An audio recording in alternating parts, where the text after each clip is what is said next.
Okay, so I figured I'd do a little bit of an update video on the Duster, and the problems I've been having with it.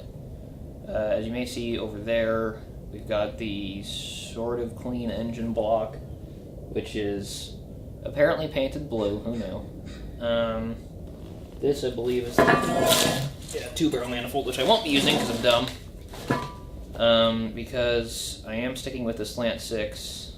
I originally had the idea of rebuilding the slant 6 so it would work, and then just sort of putting it back in until I had a V8, which was going to be a Magnum 360. But that would have costed way more money than it would have just been to rebuild the slant 6, and then the slant 6 needed machining. I haven't got the block machined yet, obviously, it's still pretty dirty. But the problem I have is I am out of money, because I work at a grocery store. So, my dad's getting the cylinder head rebuilt for me. That's sort of my Christmas present, which is nice of him. The slant 6 needs to, or the block needs to be bored out. A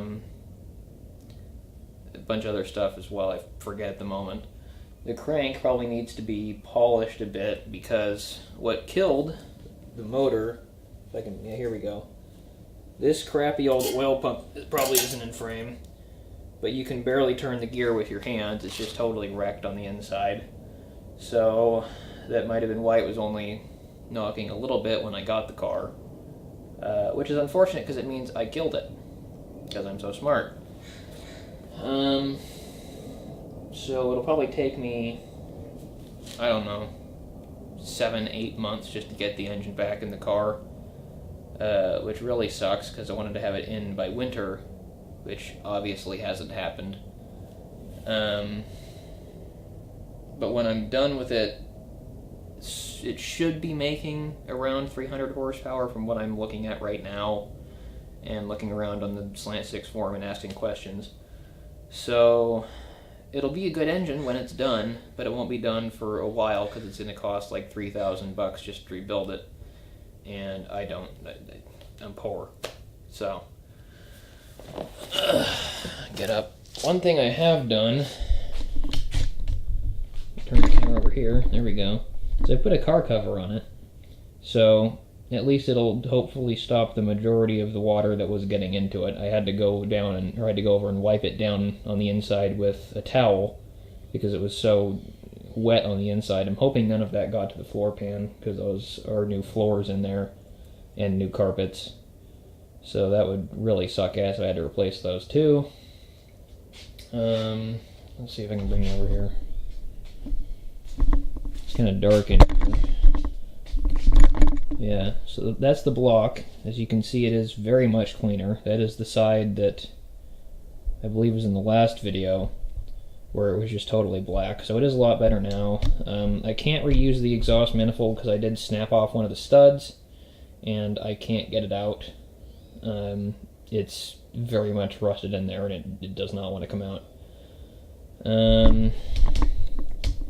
All the main bearing caps and everything, connecting rods. Well, the connecting rods are in the oil pan right now, which is also clean. If I go over here, I actually have the crankshaft in the correct orientation now, you know, from when it was just sort of laying on its side, which luckily it's a forged crankshaft, so I didn't bend it. It does still turn. I went and I tested that. But yeah, it needs, I've already got the new pistons.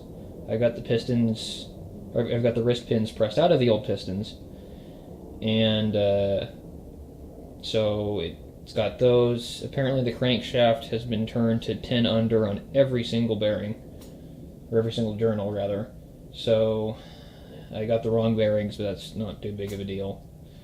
It needs a new torque or stall converter, whatever.